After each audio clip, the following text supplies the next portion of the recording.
பிலிப்பீன்ஸில் சில தினங்களுக்கு முன்னர் வெடித்து சிதறிய கன்லோன் எரிமலைக்கு அருகாமையில் அனைத்து வகையான சுற்றுலா நடவடிக்கைகளும் தற்காலிகமாக நிறுத்தி வைக்கப்பட்டுள்ளன.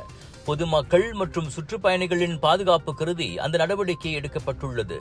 மலை ஏறுதல், அருகிலுள்ள சுற்றுலா தலங்களுக்கான வருகை ஆகியவையும் தடை செய்யப்பட்டுள்ளன.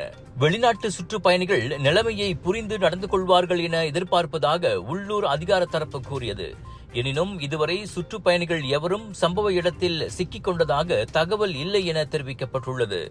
அந்த சக்தி வாய்ந்த எரிமலை மீண்டும் எப்போது வேண்டுமானாலும் வெடிக்கலாம்.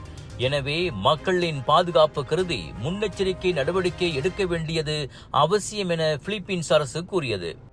செவ்வாய்க்கிழமை காலை வெடித்து சிதறிய கன்லான் எரிமலை வானில் 4000 மீட்டர் உயரத்திற்கு கரும் புகையையும் சாம்பலையும் கக்கியது குறிப்பிடத்தக்கது. இந்த தேங்காய் எண்ணெய் சமையல்ல அப்படின்னு ஸ்பெஷல் இருக்கு. கேரளாவிலிருந்து தயாரிக்கப்பட்ட ரேனாயூர் சமையல் தேங்காய் எண்ணெயில சமையல் செஞ்சு சாப்பிட்டா தரமாவும் இருக்கும், அறுசுவையாவும் இருக்கும்.